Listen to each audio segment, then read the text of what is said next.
십자가에 대한 이 설교를 계속하고 있는데요. 오늘 또 한 번 여러분들과 함께 이 십자가는 사랑의 최대 계시라는 그 제목을 가지고 함께 은혜를 나누고자 합니다. 우리가 구약 성경을 통해서도 하나님 사랑을 볼 수 있어요. 그죠? 그리고 신약 성경을 통해서도 여러 가지 이야기를 통해서 하나님의 사랑을 볼 수 있는데, 근데 그 어떤 장면도 이 십자가에 나타난 이 예수 그리스도의 모습만큼 하나님의 사랑을 가장 잘 보여주는 곳은 없다고 합니다. 그 사도행전에 보면 사도 바울이 다메섹 도상으로 가다가 이 십자가의 사랑을 본 후 그는 변화되어졌다고 합니다. 근데 여러분, 이 사도 바울이 다메섹 도상에서 예수님의 계시를 탁 본 후 한순간에 변화되어졌을까요? 저는 그렇게 보지 않습니다. 이것은 그가 인생을 확 바꾸는 터닝 포인트라고 할 수 있는 그러한 하나의 계기였죠. 다시 말하면 이것이 변화의 시작이었지, 그가 한순간에 다메섹 도상에서 예수님의 그 음성을 듣고 그분의 모습을 보았다고 해서 사도 바울이 이런 자아희생적인 사람으로 변화되어질 수는 없는 것입니다. 다시 말해서 사도 바울이 변화되어진 것은 그 이전부터 계속 그를 붙들고 있던 이 예수란 사람의 죽음과 그리고 그분의 생애와 그 속에 담겨진 의미가 보이기 시작하면서, 그러면서 이 십자가의 사랑을 깨달으면서 이 사도 바울은 변화되어진 것입니다. 그래서 그를 변화시킨 것은 이 다메섹 도상에서의 계시가 아니라 정확하게 말하면 십자가의 사랑이 이 사도 바울을 변화시켜버린 것입니다. 그걸 이제 사도 바울이 편지를 통해 계속 이야기하는 것입니다. 그리고 지난주에 공부한 에녹도 아이가 태어난 후 그 아이의 탄생이 그를 변화시킨 게 아니죠. 그 아이가 태어난 이후 그는 그 창세기 3장의 그 아담을 통해 전해들은 그 십자가의 복음 이야기가 깨달아지기 시작함을 통해서, 다시 말해서 그리스도를 통한 그 하나님의 무한하고 측량할 수 없는 사랑이, 이 십자가의 사랑이 밤낮 그의 명상의 주제가 되었을 때, 이 에녹은 300년 동안 하나님과 동행하면서 하나님의 사랑에 깊이 빠져버리는 생애를 살아가게 되었던 것입니다. 그리고 노아도, 그리고 신약 성경의 사도들도 모두 다 다른 곳이 아니에요. 이 십자가에서 자기의 자아를 다 내려놓는 변화를 경험하고 이 십자가에서 보여주신 그 사랑을 전하기 위해서 그의 인생을 다 거는 사람으로 변화되어지는 것입니다. 여러분, 그래서 어쩌면 여러분들과 함께 제가 도전하는 게 뭐는가 하면, 씨름하는 게 무엇인가 하면, 이 사랑을 볼 수 있느냐 없느냐, 이것이 우리가 변화되느냐 마느냐, 다시 말해서 우리 신앙이 실패하느냐 성공하느냐, 중요한 관건이 될 수 있는 게 바로 이 십자가의 사랑을 볼 수 있느냐 못 보느냐 하는 거예요.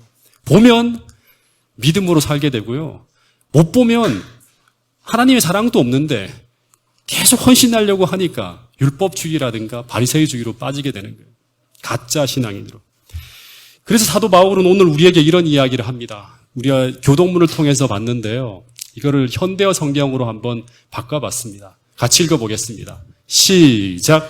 모든 하나님의 자녀들이 그러하듯이 여러분도 하나님의 사랑이 참으로 얼마나 한없고 얼마나 넓으며 얼마나 깊고 높은가를 깨닫기를 기도합니다. 예. 모든 하나님의 자녀들이 다 그렇듯이, 하나님의 자녀들은 다 그렇대요. 당시에 이 에베소 교회 모든 신자들의 모습을 보면 다 그렇듯이 여러분도 하나님의 사랑이 참으로 얼마나 한없고 얼마나 한이 없고 얼마나 넓으며 얼마나 깊고 높은가를 깨닫기를 기도합니다. 이걸 깨달으면 되는 거예요. 그리고 갈라디아서 5장 6절은 우리가 자주 보는 거죠.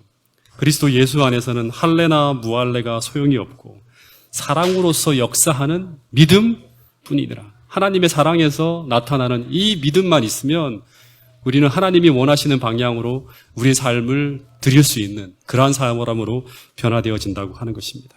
그래서 오늘 또다시 저는 주님의 십자가 앞에 서서 그 사랑을 여러분과 함께 보려고 애쓰면서 그 사랑의 전류에 함께 감전되어져서 그 사랑으로 역사하는 믿음을 나누어 갖게 되기를 바라는 마음으로 한 시간 여러분들과 함께 은혜를 나누고자 합니다. 예수님이 이 땅에 태어났을 때 신성을 다 내려놓고 4,000년 동안 연약해진 인간의 형체를 입고 이 땅에 태어납니다. 반면에 그분을 증오하고 미워하며 그분이 이 땅에 태어난 인간으로 오실 그 예언된 시간만을 기다려온 사단은 그분을 공격하기 위해 초자연적인 힘을 쓸 수 있는 능력을 가지고 있었습니다. 근데 주님은 연약한 한 인간으로 태어나서 그분을 죽이려는 시도가 수없이 반복되어지는 그 위험한 상황 속을 33년간이나 살아가셨는데, 그런데 예수님의 생애를 자세히 들여다보면 그분은 그 모든 상황 속에서 두려워하지 않았다는 것입니다. 제가 요즘에는 잘 가지 않지만 우리 아이들이 어릴 때 과천 서울대공원이나 용인 에버랜드를 자주 갔었습니다. 근데 거기에 가면 정말 사나운 사자와 맹수들이 우글우글거립니다. 지척에 다 볼 수 있어요. 근데 제가 그렇게 가까이 호랑이와 곰들이 있는 곳에 다가가서 호랑이와 사자와 곰을 보는데, 근데 저는 전혀 두려움을 느끼지 않고 본다는 거예요. 심지어 가까이서 보면 이 날카로운 이빨을 가진 이 사나운 사자들이 표호하면서 으르렁거리는 모습을 보면 금방이라도 해를 입을 것 같아요. 근데 그런 모습을 지척에서 보면서도 저는 도망치거나 또 소리를 지르거나 하지 않고 제자리에서 그냥 편안하게 아주 자연스럽게 호랑이를 감상할 수 있습니다. 근데 어떻게 그렇게 할 수 있는가? 그 이유는 바로 튼튼한 창살이 그 사자와 저 사이를 가로막아서 저를 지키고 있기 때문입니다. 다시 말해서 그 창살이 바로 내가 안심할 수 있는 이유였습니다. 그러나 만약에 사자나 호랑이가 그 창살을 부수고 나를 공격할 수 있다는 생각을 제가 단 1초라도 했다면 저는 그 근처에 얼씬도 하지 않았을 것입니다. 마찬가지로 예수님도 수많은 사단의 세력이 우는 사자처럼 으르렁거리는 그 위험한 곳에 계셨지만 주님께서 그 가운데서 두려움 없이 평안하게 생애할 수 있었던 이유는 바로 하나님의 천사들이 주님과 마귀 사이를 가로막는 창살처럼, 강한 창살처럼 되어서 지키고 있었기 때문이라고 성경은 이야기하고 있습니다. 제가 지난번 현충일 날요, 현충원에 갔었는데 문재인 대통령이 왔더라고요. 그리고 문재인 대통령이 현충탑 앞 광장에서 그 연단을 설치해 놓고 그 위에서 연설을 하는 모습을 제가 지켜봤습니다. 근데 그곳에서 일정 거리를 두고 차단선이 탁 쳐집니다. 그러니까 그 안에까지는 들어오지를 못해요, 사람들이. 그리고 그 차단선이 보이는 차단선 말고 그 안에 또 경호원들이 배치되어서 보이지 않는 차단선이 또 쳐져 있습니다. 그리고 그 예식이 벌어지는 먼 곳에서도 그 예식장을 바라보며 경호하는 경호원들이 수도 없이 깔려 있어요. 사람들 사이에. 그리고 제가 이제 솔레길을 걸으면서 이렇게 전망대를 거닐어 가는데 그 전망대 위에는 경찰청 특공대들이 또 그 주변을 이렇게 경계하면서 중무장을 해서 서 있더라고요. 멀리에서. 그리고 더 먼 곳인 현충원을 빠져나오는데요. 근데 그 산속에 보이지 않는 숲속에서도 공수부대원들이 현충원을 둘러서 쭉 경호하고 있어요. 그리고 그걸로 끝나는 게 아니라 하늘을 보니까 마지막으로 공중에서 헬기가 쫙 날고 있어요. 그 전체를 감시하고. 그러니까 사람들이 그렇게 많이 오가고 그렇게 많은 사람들이 자유롭게 돌아다니는 복잡한 그런 상황들이 쭉 전개되고 있었지만 대통령의 경우는 거의 완벽하게 이루어지면서 대통령의 신변을 보호하고 있었다는 것입니다. 그리고 그 안에서 대통령은 편안하게 그가 하는 일들을 아주 자연스럽게 진행할 수 있었다고 합니다.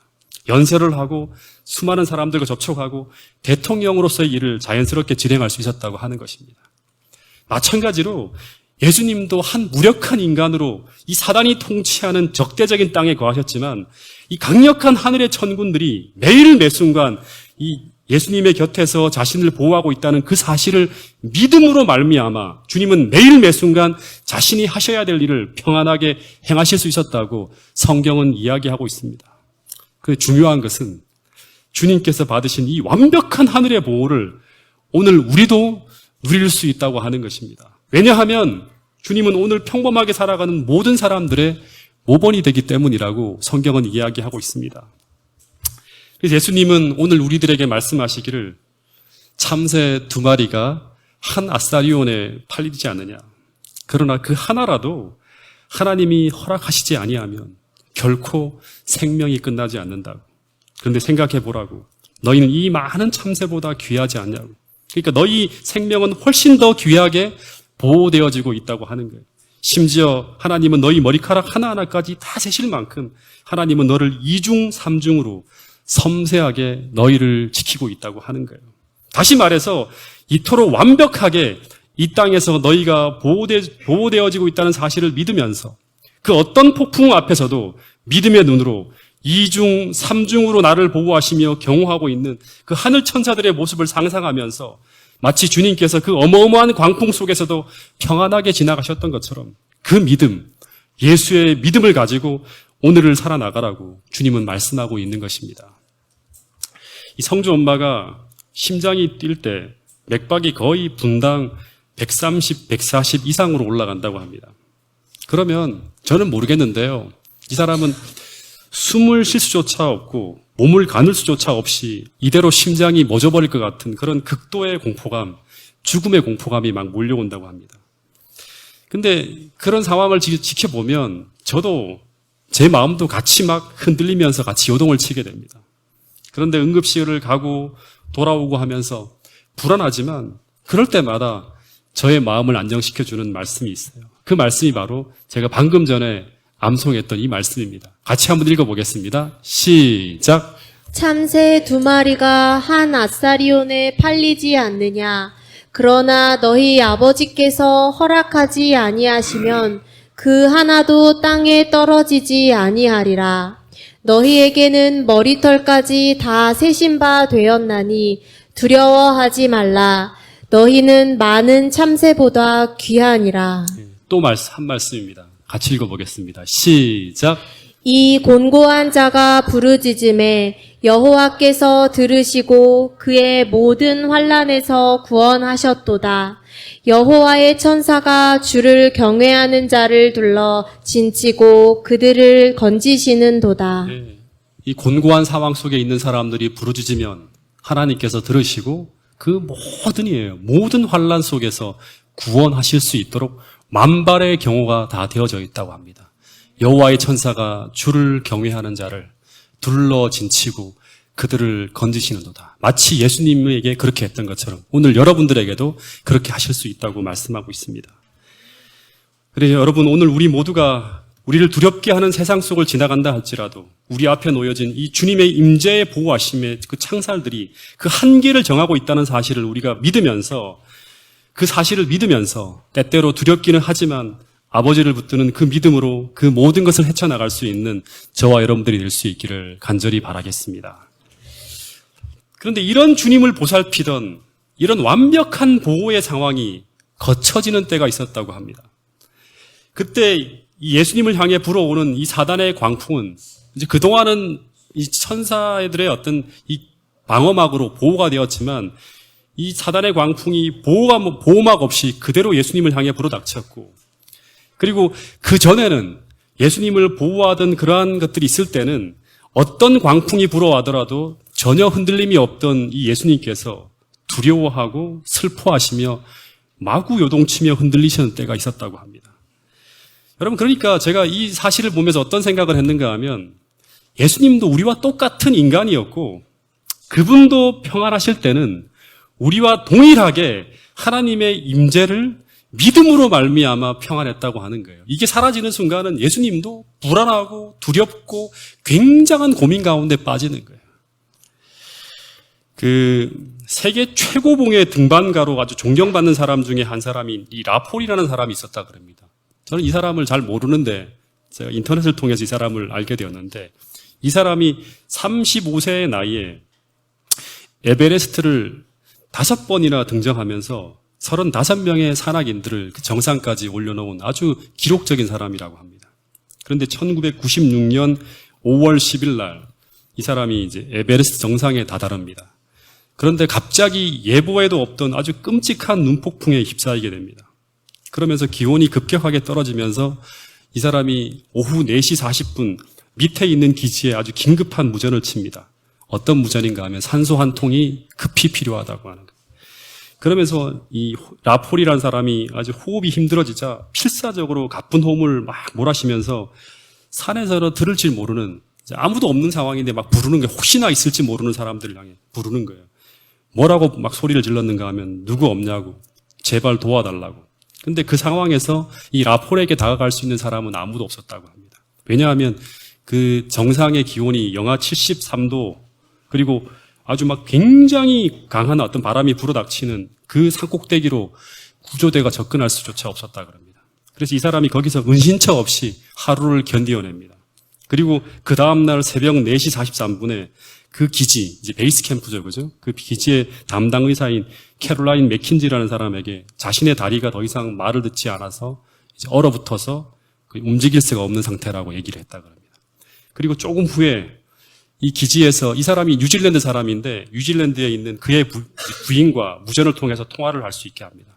그때 이 아내가 아주 흐릿하게 들려오는 남편의 목소리를 듣게 됩니다. 거의 악몽 같은 24시간 동안 이 고립되었던 홀이 자기 아내에게 이런 말을 했다 그럽니다. 내가 당신을 얼마나 많이 생각하고 있는지 알지 못할 것이라고. 그러자 이 아내가 당신이 집에 돌아오면 내가 더 멋지게 내조할 것이라고. 그날을 기다릴게요 라고 했답니다. 그리고 더하여서 당신은 무조건 구조될 거예요. 혼자 있다고 생각하지 말아요 라고. 이런 경계를 건네는데 교신이 끝나기 전에 이 홀이 아내에게 이런 말을 했다고 합니다. 사랑해요. 잘 자요. 여보 너무 걱정 말아요. 근데 이게 이 사람의 마지막 말이었다고 합니다. 그 후 12일이 지났을 때 이 산악인들이 홀을 발견했는데 그 얼음 위에 오른쪽으로 돌아 누워 상체가 이 무더기의 눈에 깔린 채 죽어 있었다고 합니다. 근데 2000년 전에 예수님은 이런 영하 73도씨의 맹렬한 영적 눈폭풍에 휘말렸어요. 그리고 하나님과 분리라는 무시무시한 대폭설이 예수님의 생명을 앗아갈 기세로 그분에게 쫙 내려덮일 때 그때 하늘의 천사들은 그분의 필사적인 탄원을 듣고 예수님을 구조하기를 열망했다고 합니다. 그런데 그렇게 하지를 못했어요. 그리고 운명하기 직전 예수님이 마지막으로 타전한 무전 중에 한마디는 무엇인가 하면 바로 이것이었다 그럽니다. 자, 같이 한번 읽어보겠습니다. 마태복음 27장 46절 말씀입니다. 시작.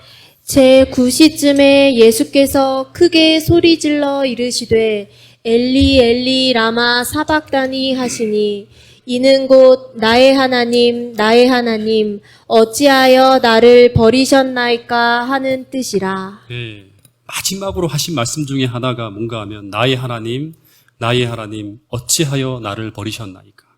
근데 여러분 예수님께서 33년 동안 예수님의 지상생애에서 수많은 말씀들을 예수님께서 남기셨는데 예수님이 하신 말씀 중에 이 한마디보다 더 중요한 말씀은 없다고 합니다. 이 가슴이 찢어질 듯한 고통 속에서 부르짖는 이 예수님의 마지막 한마디에 이 말씀의 의미를 우리가 온전히 이해하게 된다 그러면 우리가 십자가상에 예수님에게 어떤 일이 일어났는지 우리는 좀 더 분명하게 이해할 수 있게 되고 그렇게 될 때 우리는 십자가를 더 잘 이해할 수 있게 될 것이라고 이야기합니다. 근데 이 마지막 절규는 예수님께서 십자가상에서 6시간 동안 사투를 벌이시다가 마지막 말미에 터져 나온 절규입니다. 근데 예수님이 이 엘리 엘리 라마 사막다니 하는 이 말씀은 그냥 예수님이 갑자기 이제 떠올려서 하신 말씀이 아니라 예수님이 시편 21편 1절에 나온 이 말씀을 인용했어요. 이 말씀을 인용함으로 말미암아 이 상황을 조금이라도 후세에 있는 사람들이 엿볼 수 있도록 도와주셨어요. 이 시편 22편에는 예수님의 고난 중에 여러 상황들을 예언하는 말씀들이 있습니다. 그 중에 하나가 이제 10절에 보면 내가 날 때부터 주께 맡긴 바 되었고 모태에서 나올 때부터 주는 내 하나님이 되셨다고 합니다. 이거는 다윗이 한 말인데 예수님의 상황도 마찬가지였죠. 그죠? 날 때부터 주님께 맡긴 바 되었고 모태에서 나올 때부터 주는 나의 하나님이 되셨다고. 그런데 1절에 어찌하여 하나님께서 나를 멀리하시며 어찌하여 나를 돕지 않고 계시냐고 어찌하여 내 신음하는 소리를 듣지 않고 계시냐고 하는 기도가 계속 이어집니다. 심지어 11절에 보면 하나님 나를 멀리하지 말아달라고 환난이 가깝고 나는 너무나 힘든데 나를 도울 자가 주변에 아무도 없다고 기도하고 있고 그리고 그 다음 절에 보면 주변에는 마치 많은 황소와 바산의 힘센 소들이 나를 둘러싸고 그 입을 벌리고 있는 모습처럼 맹수들이 우글거리는 이런 무시무시한 상황 속에 포위되어 있는데 근데 어찌하여 주님 내가 밤낮으로 부르짖는 이 기도에 왜 응답지 않고 계신가 하는 이야기가 계속 이어집니다. 근데 이거를 통해서 우리가 볼 수 있는 건 뭔가 하면 예수님은 십자가상에서 계속 기도했다는 거예요. 주님 도와달라고. 근데 완전히 아무런 도움도 받지 못하고 하늘과 교통이 차단되어진 상황 속에서 예수님은 그 시간을 보냈다고 하는 거예요. 여러분, 근데 왜 이런 일이 벌어졌을까요? 이전까지는 아무리 세상 사람들이 예수님을 사기꾼이라고 비난해도 주님은 그럼에도 불구하고 언제나 당당하게 하나님의 아들로 사셨다고 합니다. 왜냐하면 그분 앞에는 언제나 그분이 하나님의 아들이심을 증명하는 증거들이 나타나고 있었어요. 근데 이상하게 이때부터는 그 악한 자들의 고소가 먹히는 것처럼 보이는 거예요. 왜냐하면 이때부터는 그야말로 예수님의 모습이 죄인으로 변해버렸기 때문입니다. 한 번도 그런 적이 없으신 그분이 떨며 고민하며 근심하기 시작하고, 그리고 그동안 그 어떤 위협이 가해진다 하더라도 그 어떤 존재도 주님의 몸에 손을 댄 적이 없는데 그분이 체포되어지고, 그리고 심지어 난폭한 폭행을 당하고 있는데, 그런데 그 어떤 하늘의 보호도 도움도 받지 못하고 있는 거예요. 여러분, 시편 28편의 이야기를 잘 아실 거예요. 거기 축복의 길이 있고 저주의 길이 있습니다. 근데 축복의 길은 어떤 길이죠? 우리가 하나님의 법을 준행할 때 하나님께서 우리와 함께 하심으로 하나님께서 우리를 도와주시고 또 도와주시고 계속 돌보아주는 그 보호와 돌보심과 축복이 이어지는 생애가 바로 축복의 길이에요. 이게 예수님의 겟세마네 동산에서의 경험 전까지의 주님의 생애의 모습이었어요. 도와주고 또 도와주고 또 도와주는 모습. 근데 그 반대로 저주의 길은 우리가 하나님의 율법을 떠나 범죄하며 불순종할 때 우리에게 임하는 하나님의 보호와 돌보심이 사라질 때 벌어지는 생애가 바로 저주의 길입니다. 다시 말해서 하나님이 떠나가는 상태에서 벌어지는 결과들을 당하는 거예요. 그래서 사단의 충동을 받은 불뱀들이 막 들어오고 블레셋, 아말렉, 모압, 암몬 등 사단의 충동을 받은 주변의 나라들이 쳐들어와서 하나님의 나라인 이스라엘 나라에 손을 대고 있는데도, 고통스러운 일이 계속 벌어지고 있는데도, 근데 하나님은 그들을 돌보실 수가 없는 거예요. 왜냐하면 그들이 하나님을 떠나가고 있었기 때문에, 죄와 함께 한 덩어리가 됨으로 말미암아. 근데 놀랍게도 주님께서 그 신명기 28장에 하나님께서 떠나시게 될 때 벌어지는 그 저주의 결과들이 주님의 생에 나타나고 있었다는 거예요. 다시 말해서 이제부터는 예수님이 죄인이 되셨다는 뜻입니다. 근데 왜 주님이 죄인으로 하나님 앞에 서게 되었는가? 그것은 바로 이사야 53장 6절에 여호와께서 우리 모두의 죄악을 예수님에게 담당시키셨기 때문이라고 합니다. 그래서 예수님은 우리의 죄를 짊어지고 죄인의 모습으로 하나님께 서게 되었고, 그렇게 되자마자 하나님께서는 더 이상 예수님과 함께 계실 수가 없게 되고, 그리고 예수님과 하나님은 그 상태에서 분리되어지는 거예요. 근데 여러분, 이렇게 됨으로 말미암아, 하나님과 예수님 사이가 분리되어짐으로 말미암아 어떤 일이 벌어지는가 하면, 그동안 단 한 번도 허락되지 않았던 이 사단의 접근이 허용되어지는 거예요. 여러분, 이것이 주님에게 있어서 얼마나 무시무시한 일이었는지 아십니까? 우리는 잘 몰라요. 한 번도 떠나본 적이 없는 그분께서 그 겟세마네 동산에서 심히 고민하고 슬퍼하신 그 두려움의 이유가 바로 이것이, 우리는 잘 모르지만, 광야에서 마귀가 예수님을 성전 꼭대기와 지극히 높은 산으로 막 데려가도록 허락을 받은 적이 있어요. 그런데 그때도 이 마귀는 예수님의 몸에 손을 대거나 그분을 다치게 하지는 못했어요. 왜냐하면 주님은 신명기 28장에 나타난 하나님의 축복의 사람, 하나님의 아들이었기 때문에 그렇습니다. 그런데 겟세마네에서 예수님이 죄인으로 나타나고, 그러자 하나님의 임재가 사라지고 그 다음 천사들의 보호가 뒤로 물러가자 사단은 그분에게 손을 댈 수가 있게 됩니다. 여러분, 한번 상상해 보시기 바랍니다. 주님은 이제 4,000년 동안 그를 증오하고 미워하던 그 악마의 손에서 아무런 보호장치도 없이 이제 하나님의 아들이 붙들리게 되었다는 거예요. 여러분, 그러면서 예수님에게는 인간이 그동안 전혀 당한 적이 없는 가장 잔인하고 가장 악마적인 고통을 쉴 새 없이 당하게 됩니다. 잔인한 4번의 매질, 살을 찢는 채찍질 2번, 그리고 폭행과 구타와 온갖 모욕, 그리고 마지막으로 인간으로서 가장 수치스럽고 잔인한 방법인 십자가형으로 돌아가시는 그 일이 쭉 진행이 됩니다. 근데 그 상황에서 제가 시편 22편의 말씀을 보면서 쉴 새 없이 예수님의 고뇌에 찬 기도가 밤낮 하늘을 향해 올라가고 있었다고 하는 것입니다. 그리고 하늘 아버지는 이 기도 소리를 다 들으셨다고 하는 거예요. 그리고 응답하지 않고 참으셨다고 하는 거예요. 벌벌 떠시면서 참아내고 인내하고 계셨다는 것이 성경에서 우리에게 보여주는 이야기입니다. 어느 외국 뉴스에 난 기사인데요. 어떤 강도가 총으로 이 부부를 위협하면서 이 부부가 타고 있는 차를 강탈합니다. 그리고 아이를 유괴했던 이야기가 기사에 실렸어요. 강도들은 이 부부를 총으로 위협해서 이 부부를 차에서 내리게 했는데, 그런데 막 순간적으로 벌어지다 보니까 미처 뒷좌석에 이 부부의 4살 먹이 아이가 타고 있는 것을 몰랐어요. 근데 강도는 막 차를 몰아간 후에 유턴을 해서 이 부부가 있는 곳을 다시 한번 휙 지나가는 거예요. 그런데 그때 이 엄마와 아빠가 그때 아주 재빨리 쫙 지나가는 차 안에서 손을 뻗으면서 뒤편 창문으로 자신들을 바라보는 그 아이의 모습을 얼핏 보게 됩니다. 쫙 지나가면서. 근데 그 부부는 이 아들의 입술 모양을 잠깐 보았는데 그 모양이 뭔가 하면 살려주세요 하는 그런 이제 말하는 모습을 이 모양을 통해서 읽을 수 있었다 그럽니다. 근데 여러분, 예수님께서 십자가에서 마지막 부르짖는 이 부르짖음이 나의 하나님, 나의 하나님, 어찌하여 나를 버리셨나이까 하는 기도문이었는데, 이 버리다는 단어는 문자 그대로 그냥 내버려 두다는 뜻이 돼요. 다시 말해서 예수님은 하늘을 바라보면서 하나님, 제가 이런 상황을 겪고 있는데 왜 그냥 내버려 두십니까? 어찌하여 나를 내버려 두십니까? 살려주세요 하면서 간절한 도움의 부르짖음을 요청하고 있었다고 하는 거예요. 근데 하늘 아버지는 그 자신의 아들이 그 같은 악마들에게 붙들려서 참혹한 고통 속에 놓여 있는데도 불구하고 손을 놓고 계셨다고 하는 거예요. 한 비유로 이 장면을 설명하고 있는 것을 제가 또 하나 읽은 적이 있어요. 이 술 취한 폭도들이 아파트 집 앞에서 어린아이의 목숨을 요구하고 있어요. 근데 그 아버지와 아들이 거실에서 몸을 움츠리고 있었다고 합니다. 이건 하나의 지어낸 이야기, 상상 속에서. 근데 그 폭도들이 그 녀석을 넘겨주지 않으면, 그 어린아이를 넘겨주지 않으면 아파트 전체를 불태워버려서 그 주민 전체를 죽이겠다고 위협하고 있었습니다.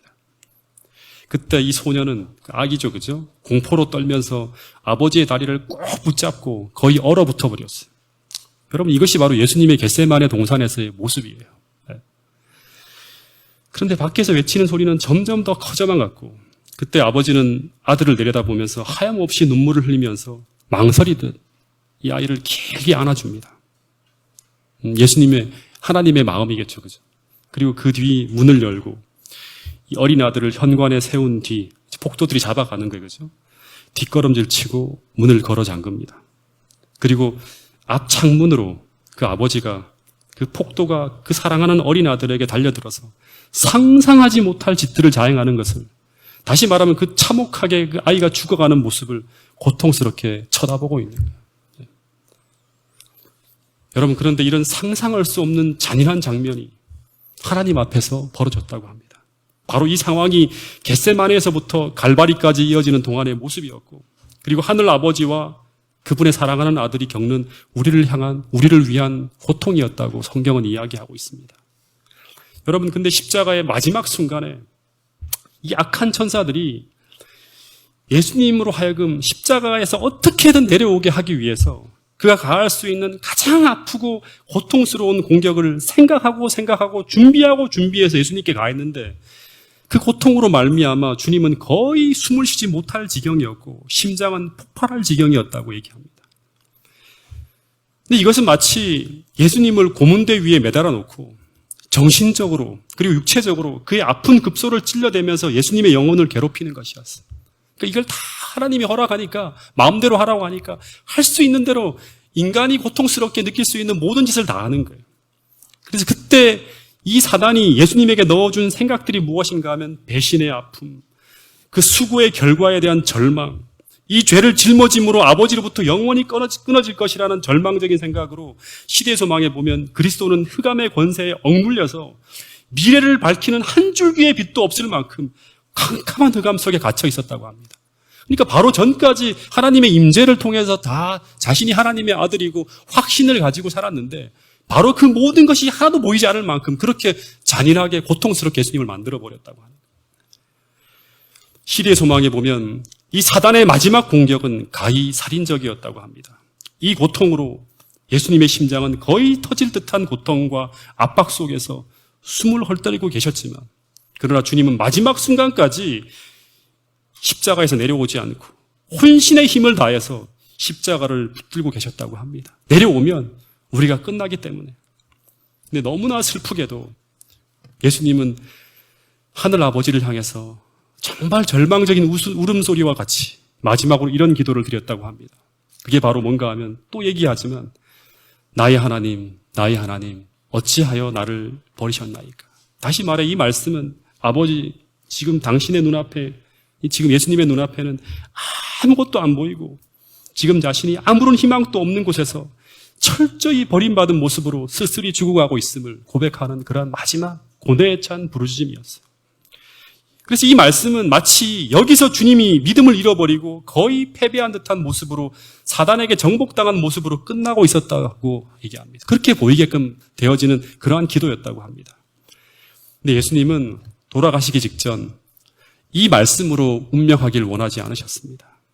그리고 한마디에 더 말씀을 하셨는데, 그게 바로 뭔지 아십니까? 바로 내가 목이 마르다고 하는 거예요. 이 말씀은 그 시간 동안 얼마나 기진하시고 얼마나 힘드셨으면 이런 말씀을 하셨을까? 요한이 지금 떠오르는 그 당시에 예수님에 대한 너무나 참혹한 장면 속에서 그의 마음속에 담긴 한마디의 예수님의 말씀이 바로 이 목마르다고 하는 이 기록이었어요. 요한에게만 기록된 건데요. 요한은 오늘 우리에게 나를 살리기 위해서, 나를 일으키기 위해서 마지막까지 혼신을 다하시면서 십자가를 붙들고다가 끝내 탈진해 버리신 그 예수님의 모습을 떠올리기를 바라면서 이 글을 썼다고 생각을 합니다. 그리고 난 후에 한 말씀을 더 하셨는데, 그게 바로 뭔가 하면 이 말씀입니다. 이 말씀은 같이 읽어보겠습니다. 시작. 예수께서 신 포도주를 받으신 후에 이르시되 다 이루었다 하시고 머리를 숙이니 영혼이 떠나가시니라.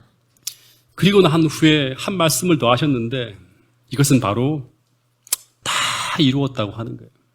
내가 재혼이를 위해서 다 이루었다고, 다 끝냈다고 하는 거예요. 너가 받을 수 있는 모든 저주 내가 다 받았다. 내가 다 갖고 간다. 내가 이옥희를 위해서, 혹은 박종석을 위해서, 최성화를 위해서, 최지연을 위해서, 이경주를 위해서, 우리 모두를 위해서 다 이루었다고. 그리고 난 후에 주님은 마지막으로 내 영혼을 아버지의 손에 의탁하신다고 하시면서 운명하셨다고 성경은 기록하고 있습니다. 여전히 사단이 우글거리고 여전히 악령들이 그를 고통스럽게 하는 지옥 같은 그 어두움 속에서 붙들려 계셨지만, 그러나 예수님은 지난 세월 아버지께서 나를 어떻게 인도하여 주셨는지를 생각하면서 믿음으로 마지막 숨을 거두셨다고 성경은 이야기하고 있습니다. 여러분, 그런데 이 십자가가 오늘을 살고 있는 우리에게 어떤 의미일까요? 이 십자가를 통해서 주님은 오늘 우리들에게 이런 말씀을 하고 계시는 거예요. 오늘 내가 지고 있는 인생의 짐과 신앙의 요구가 너무 무거워서 견딜기 힘들다고 생각되어지면, 오늘 주님은 우리에게 말씀하시기를 내가 견딘 십자가를 바라보라고. 그러면 너의 마음이 쉼을 얻게 된다고 하는 거예요. 저는 때때로 여러 가지 힘들고 낙담되는 순간이 들 때마다 예수님이 나를 위해서 지신 이 십자가의 고통을 생각하면 한결 제가 당하는 이 모든 상태들이 견디기 쉬워짐을 제가 느끼게 됩니다. 여러분, 오늘 내가 겪고 있는 삶이 너무나 고통스럽고 괴롭다고 느껴진다면, 그렇다면 주님께서 견딘 그 십자가를 함께 바라보게 되기를 간절히 바라겠습니다. 그러면 우리의 마음이 그 고통을 견딜 넉넉한 힘을 얻게 될 것이라고 성경은 이야기하고 있습니다. 오늘 내가 서 있는 이 처지가 너무나 서럽고 너무나 속상하다고 생각된다면, 그렇다면 주님께서 견딘 그 십자가를 함께 바라보게 되기를 간절히 바라겠습니다. 그러면 그 마음이 사라질 만큼 넉넉한 믿음과 용기가 주어질 것이라고 성경은 이야기하고 있습니다. 그 용기를 얻은 사람들이 바로 사도행전에 나오는 사도들의 모습이었죠. 여러분, 힘에 겨울 때마다, 고통스러울 때마다 주님이 나를 너무나 소중하게 생각하셔서 나를 위해 견디신 이 십자가를 바라보게 되기를 간절히 바라겠습니다. 그러면 그 십자가에서 비쳐나오는 그 주님의 사랑이 우리로 하여금 힘을 나게 만들어 줄 것이고 용기가 날 수 있도록 만들어 줄 것이라고 성경은 이야기합니다. 그래서 사도 바울이 말하기를 십자가는 우리에게 구원을 얻는 우리에게 하나님의 능력이 된다고 이야기하고 있습니다. 어떤 분이 있었습니다. 근데 이분에게 너무나 사랑하는 아들이 있었는데 그 집안에서 이 아들이 굉장히 유복하게 컸어요. 아주 귀하게 키운 아들이었다 그럽니다. 근데 어느 날 이 아들이 다 커서 아버지의 뜻을 따라서 신학을 전공하겠다고 해서 신학과에 입학했고, 그리고 굉장히 똑똑해서 신학과에서 수석으로 졸업한 친구였어요. 근데 이 아버지의 뒤를 이어서 이 친구가 신학대학원에 입학해서 전도사로 활동하던 굉장히 전도 유망한 그런 사랑스러운 아들이었다 그럽니다. 근데 이 아들이 어느 날 갑작스레 교통사고로 사망하게 됩니다. 근데 이 소식을 들은 이 아버지와 어머니는 막 너무나 큰 충격에 빠져서 거의 제정신으로 버텨낼 수가 없었다고 합니다. 근데 그 후 이 아들의 장례를 치르는 과정 속에서 이 아버지에게 가장 끔찍했던 일이 있었는데, 그것은 바로 그 끔찍한 죽음 뒤에 집안에서 이 아들의 유품을 정리할 때였다고 합니다. 이 귀중한 옷 한 벌 한 벌마다, 그리고 이 아들이 지니고 있던 유품 하나하나마다 함께했던 행복한 시간들이 다 떠오르는 거예요. 각별했던 대화, 함께 꿈을 꾸던 그러한 이야기들이 다 담겨있는 그러한 옷들이 쭉 다 이렇게 보이는 거예요.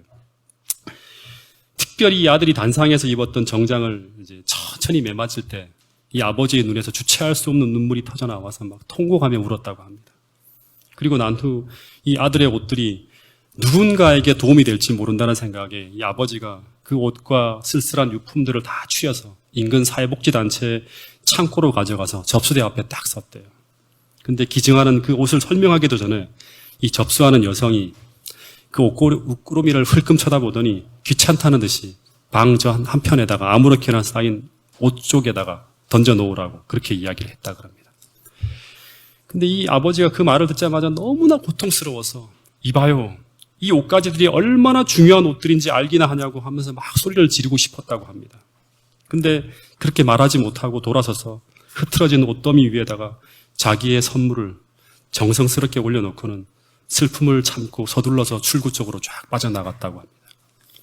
근데 여러분, 2000년 전 비탄에 잠긴 또 다른 아버지가 값으로 매기지 못할 귀한 선물을 이 궁핍한 세상에 들고 왔다고 합니다. 그 이야기가 바로 성경 이야기고 그 이야기가 바로 예수님 이야기입니다. 근데 인간들은 대부분 어떤 바쁜 일의 골몰에서 그 선물을 힐끔 쳐다보고는 갈발이라고 불리는 언덕을 가리키면서 저기에 내려놓고 가세요라고 말했다고 합니다. 특별히 예수님과 동시에 살았던 사람들은 이 선물에 대해서 감사하지 않고 이 선물에 거의가 무관심했다고 합니다. 뿐만 아니라 다양한 이유로 그들은 이 선물의 깊은 의미를 계속 놓치며 살고 있었다고 합니다. 근데 여전히 이 귀한 선물의 의미를 놓치며 살아가는 사람들이 오늘 우리가 아닌가 하는 생각을 해보게 됩니다. 그냥 바쁜 일상에 몰두해서 이 선물을 잠깐 쳐다보고 대수롭지 않게 생각하고 너무나 가볍게 다루는 사람들이 바로 오늘 현대를 살아가는 우리 그리스도인들이라고 합니다. 여러분, 이 귀한 하늘의 선물을 마음에 고이 간직하고 평생 그 의미를 되새기면서 평생 감사하며 진정 주님을 사랑하는 사람으로 살아가는 동작중앙교회 성도들이 될 수 있기를 간절히 바라겠습니다. 지금 이 시간 준비된 호소창을 들으면서 갈바리의 그 십자가를 짊어지고 힘겹게 우리를 위해서 그 십자가를 붙들고 마지막까지 인내하시는 그 예수님의 사랑을 함께 생각하며 이 호소창을 우리가 함께 듣도록 하겠습니다.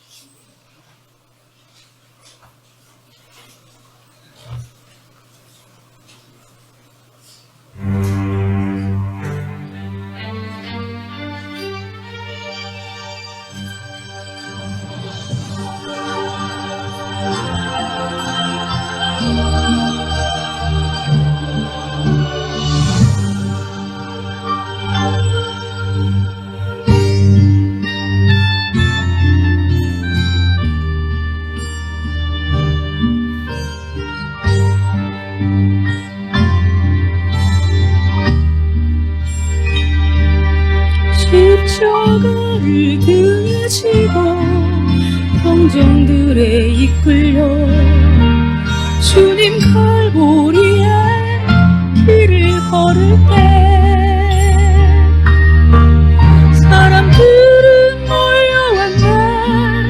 죽음의 길 걷는 그를 보려고.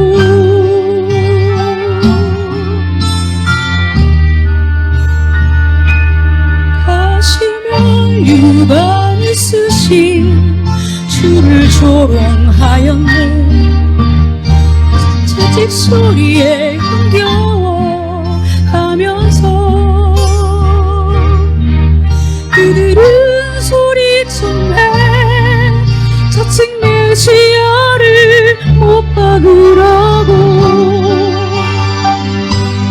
사랑하는 제자마저 모두 떠나버리고 증오와 멸시의 비웃음 속에서 너 나를 위한 그 애절한 사랑 때문에 주님은 그 길을 걸어가셨네. 갈보리 길.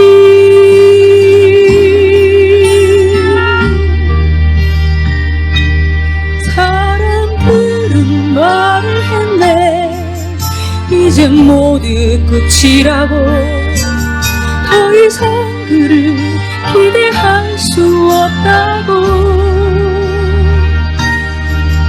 자신마저 못 구원한 그는 메시아일 수가 없다고. 갈보리 그 길만이 진정 구원의 길인 것을 그르고도 이해할 수 없었지만 너와 나를 향한 하나님의 사랑 때문에 주님은 그 길을 걸어가셨네. 고난의 길. 십자가에서 흘린 보혈이 예루살렘 유다와 땅끝까지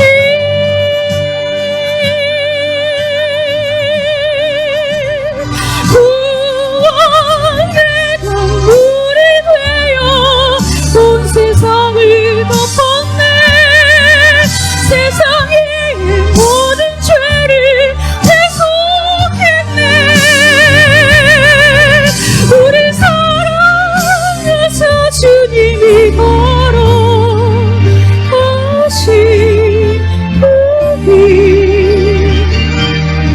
이제 너와 내가 가야만 하네. 생명의 길.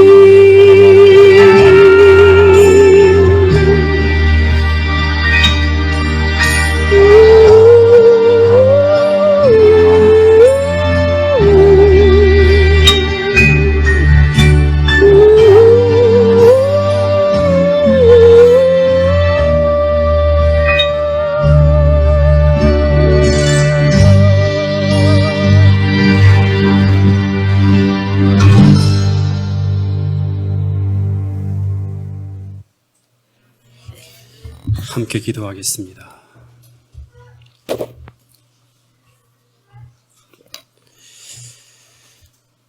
주님, 우리를 위해서 그 참으신 그 고통과 그 사랑을 주님 정말 너무나 희미하게밖에 느끼지 못하는 우리의 연약함과 우리의 불쌍함을 굽어 살펴 주시옵소서.